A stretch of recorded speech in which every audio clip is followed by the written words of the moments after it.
Hello, and welcome to How to Use Qualys Cloud Agent's VMDR dashboard. Monitor and protect your servers with low effort.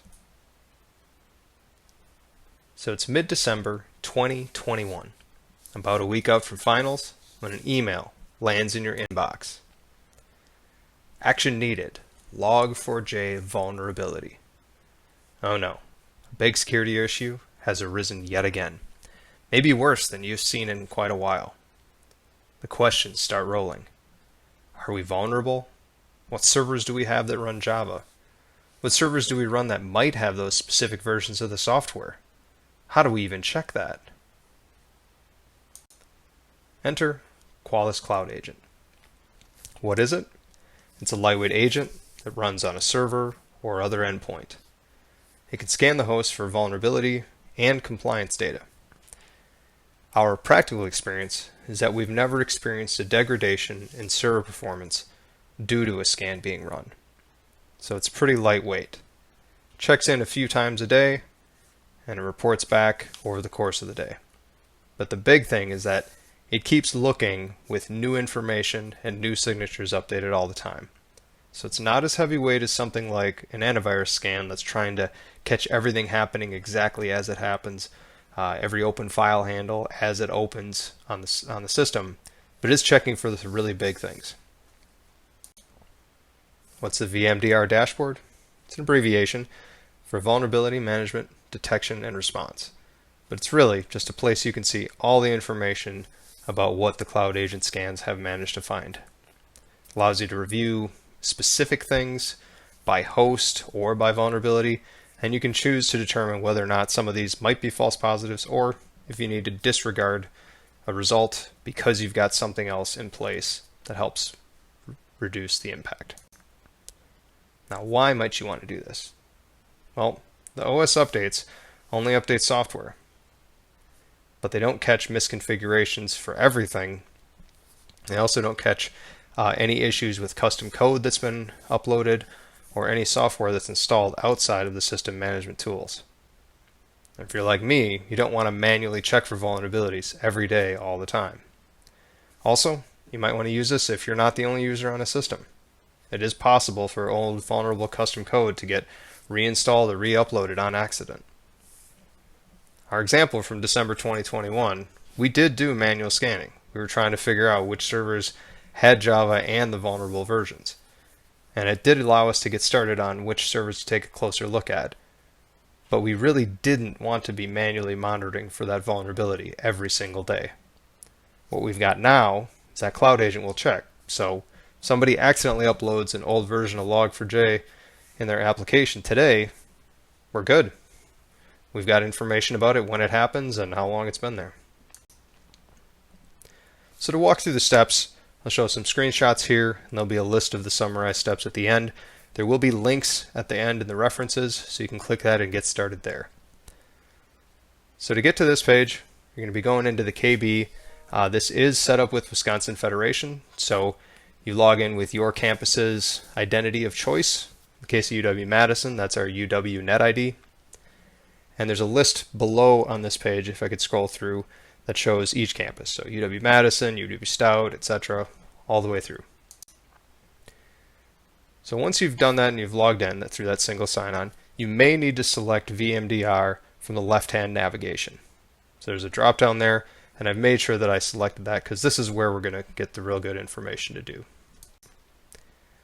Once we go over to the Vulnerabilities tab, we get a quick look at totals. You see there's a couple of sorting options there. So there's the severity sorting, category, operating system, etc. I've shown here is just the fixed vulnerabilities, so you can get a feel for things that we've already taken care of, but get a realistic view of some different things that have actually come up. As with most cases, what you want to do is you want to start with what are the worst things. You want to try to get rid of them first. There's usually a lot fewer of those than the low severity ones, but we select severity 5 from the left-hand navigation. And you notice that the context-sensitive help as you're typing to filter in the top there is actually pretty good.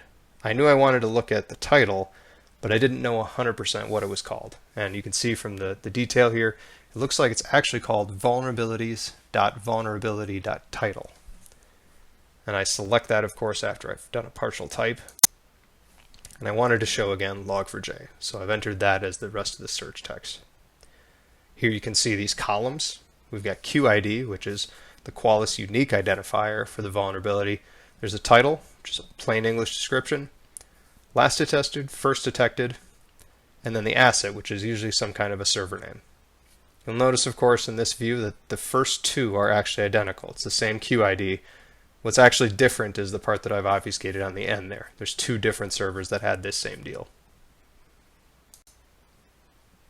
When you click into one of those vulnerabilities, you get some more details about when it was fixed, which server we're looking at, some information about the operating system. And very specifically in this yellow area in the middle is the details that the Qualys Cloud Agent actually found. So when it was looking, it found this jar file with log4j core 2.7, for example. So that's the detail that you're going to be checking. You're like, you know what, I can navigate on the file system, go look at that. It is possible that this isn't even actually used by the web server, but it's there. So we really want to know whether or not that's being used. There's additional details from this left-hand navigation as well. You can see we've got the general information, which is some more about like that CVSS scoring, which again is broken out a bit more. To remind everyone, log4j was one of those where you could come over the network unauthenticated and get access to execute just about anything. So this was a really, really bad one. If I keep going down, I can see that there's a few things else. This one's exploitability, and there's some links off to some other additional reading I might do to try to get more information about what was going on. Here are those steps. Again, when you download the slides to try to go through this yourself, you've got that same set of steps you can go through in order to end up in the same places that I did. Bonus details under Linux. I found this really useful. So if I go to varlog Qualys, I'd be able to look at what the agent actually had scanned. So if I go look there right now and I see, okay, the scan may be completed this morning, maybe a change we've made in the last couple hours hasn't taken effect yet, or hasn't shown up as either being something fixed or as something new that needed to be taken a look at. So when I also, just as far as a process thing, if I've gone through and I've actually fixed something, I like to know as soon as I can that the thing actually shows up as being fixed in the dashboard as well. So this is one of the command you can use in order to cause a scan to manually happen. Now, because this is a lightweight agent, it doesn't run immediately and it doesn't report the results immediately. So there is a little bit of delay between when it starts and when the reporting occurs. But usually if I'm going through and trying to fix a few different vulnerabilities, within 15-20 minutes, I've got some kind of an update in the dashboard itself. Here are some of those links and references I was talking about. That first page again, you can go to kb.wisconsin.edu and search for Qualys Cloud Agent, and you should arrive at this page. Here's a link just as a shortcut.